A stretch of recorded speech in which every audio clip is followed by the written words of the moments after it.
Opo, opo. So, Opo. yan nga po yung pinaplano namin ngayon. Ano? Actually, we're currently in talks with the DILG para i-connecta nga po eventually ang Emergency 911 hotline ng DILG dito sa Makabata Helpline 1383 naman po ng Council for the Welfare of Children. Kuya Jay, kasi alam niyo naman, bunsod nung Executive Order number 79, ito yung pinirmahan ng Pangulo noong 2024, yung Makabata Helpline 1383 na po ang central reporting mechanism natin sa lahat ng alalahanin ng bata. Katulad ng mga nabanggit ko kanina, yung mga may nananakit po, no? So, ang gusto po namin ay mas marami pa po kaming maabot at syempre hindi natin maitatanggi na talagang pagsausaping hotline, nangunguna talaga yung emergency 911 natin. Ano? And yan po ang ginagawa natin ngayon dahil konektado na po kami doon sa mga iba naman hotline at helpline din po na existing na pinapatakbo ng iba naman pong ahensya. At Yusek, nabanggit nyo na isinasapinal pa ho itong kasunduan ngayon. Ngayong nasa second quarter na ho tayo ng 2026. May target na ho ba tayong petsa o buwan na kung kailan ho itong formal na pwedeng simulang tawagan ng publiko? Opo, ito po ay I think nasa final tweaking lang po kami ng aming Memorandum of Understanding. Ano? Tayo ay makikipag-ugnayan sa ating DILG, siyempre sa pangunguna ng napakasipag na sekretary natin, John Vic Remulla. Special shoutout na rin kay Yusek Hubert Herbacio, kami ang magkausap din dyan. So ipafinalize po namin yung aming MOU para matuloy na yan. Kasi ang gusto nating gawin dito with the DILG, pag may tumawag po sa Emergency 911 at pangbata yung complexion ng reklamo, siyempre po kailangan dyan ng mga especially trained at specialized na mga tauhan katulad ng mga social workers at lawyers. Yan po yung maitutulong namin sa kanila. Pwede ho silang mag-refer sa amin. Tapos sa amin naman po kung may mga maliligaw na kaso na ang solusyon naman ay nasa DILG, kami naman po ay makakapag-refer din po sa kanila.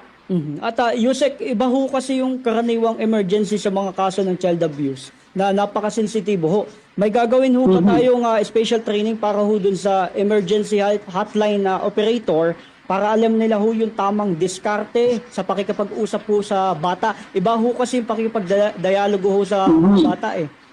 Tama ko, Kuya Jay. No? Actually, kunyari yung kakatapos lang namin ng Memorandum of Understanding with the CICC at yung Cybercrime Investigation Coordination Center, kami po ay i-empower namin yung bawat isa sa pag-handle ng mga kaso. Sila ay tuturuan kami dun sa pag-handle ng mga cybercrimes. Tapos kami naman, tuturuan din ang kanilang mga kawani para naman dun sa children's complexion ng mga tawag para po kahit saan tumawag sa CICC hotline man o sa Council for the Welfare of Children, pareho pong talagang child-sensitive yung mga sasagot po. And yan po ay isa sa mga provision ng MOU namin din sa DILG. So hopefully magkatulungan po kami para kahit saan po tumawag ang bata, ang mga magulang po ay talagang mayroon pong sasagot sa kanila. At dito naman ho, Yusek, sa kumbaga usaping teknolohiya ho natin, isinusunod nyo yung pag-amyenda sa batas laban ho sa online sexual abuse o yung tinatawag kong exploitation of children dahil ho dun sa artificial intelligence o yung tinatawag na AI. Ano ho ba yung mga aktual na nakikita nyo hong ginagawang masasama, kumbaga gamit ho yung AI para makapag-dictate ng ating kabataan? Opo, tama ka dyan, Kuya Jay. Actually, nagpapasalamat po tayo sa ating pamahalaan kasi sinama ang amendment ng Republic Act 11930 sa priority legislative agenda ng ating Pangulo. So dahil yan ay prioridad ng pamahalaan, yan ay inaasahan natin makakalusot. So dito sa pag-amend ng USAICLO natin, siguro iniisip ng iba, Yusek, diba, bago lang yung batas na yan, 2022 lang. Bakit ba ina-amend na natin? Kasi ang rason dyan, Kuya Jay, ang teknolohiya ay mabilis po ang development. Nabanggit mo yung AI na talagang ginagamit na rin ngayon. Siyempre, sa kabutihan ginagamit. Pero sa kasamaan din, merong gumagamit ng mga masasamang tao na gumawa ng mga video at mga picture na malalaswa ng bata using AI. At siyempre, yung banta ng quantum technology na talagang pinag-uusapan na rin sa ibang bansa na nagsasabi na talagang mape-penetrate na yung mga natin, yung mga traditional encryption methods natin. So that's the reason why we are supporting the amendment of the law para talagang paghandaan ng AI, yung mga threats sa SOCMED, sa mga gaming platforms, at syempre at iba't iba pang panganib po sa internet.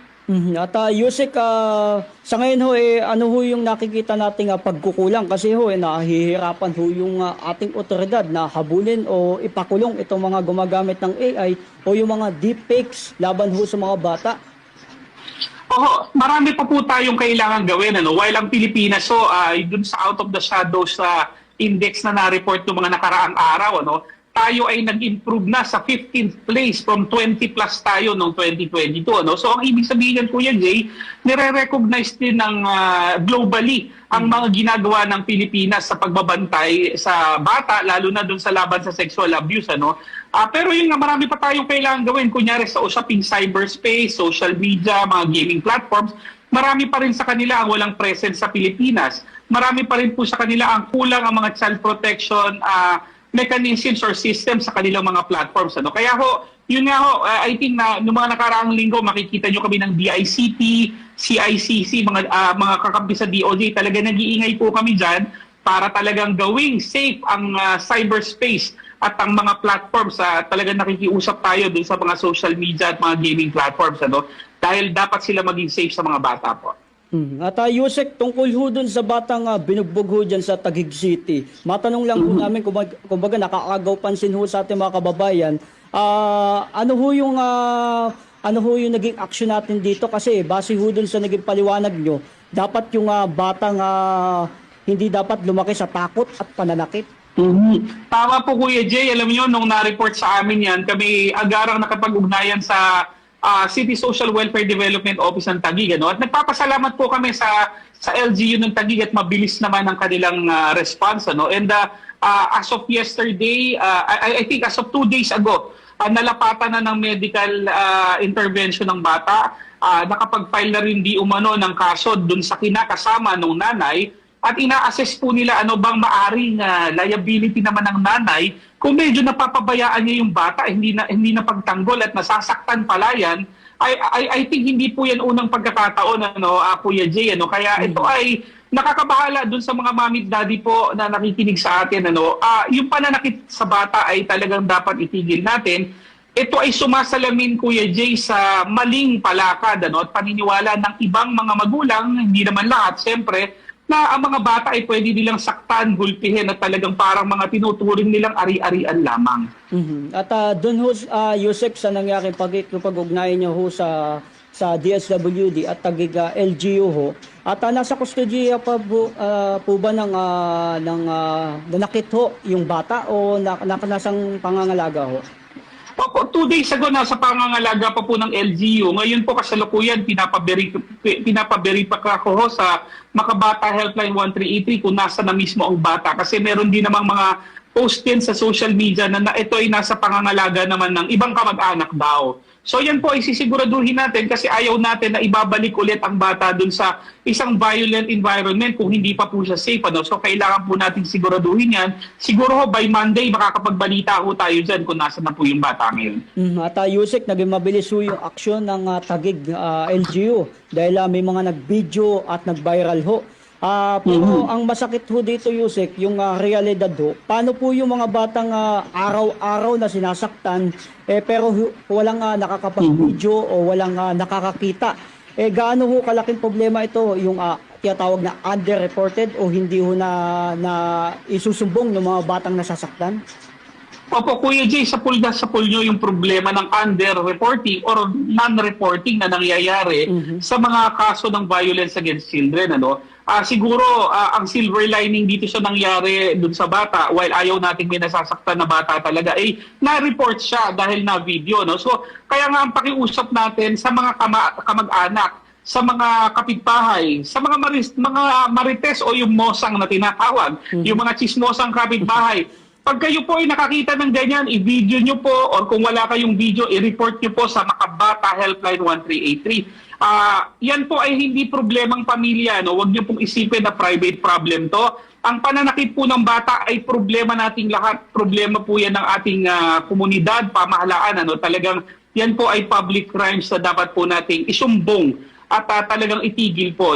So tawagan po nyo kami sa Makabata Helpline 1383 at tutulungan po namin kayo. Tama, Yusek, at kumbaga yung iba kasi mga kapitbahay ho, kumbaga natatakot ho na manakay, magsumbong, kumbaga mabalikan ho ng pamilyang kanilang isusumbong, di ba ho? Opo.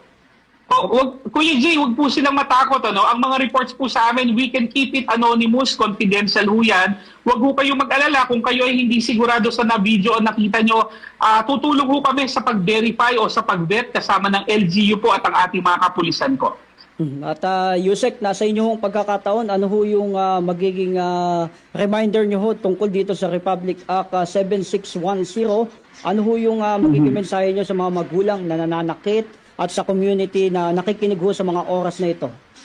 Opo, para po sa lahat ng magulang, sa lahat po na nangangalaga ng bata, nagbabantay, ang Republic Act 7610 po ito yung Special Protection of Children Against Abuse, Discrimination, Exploitation.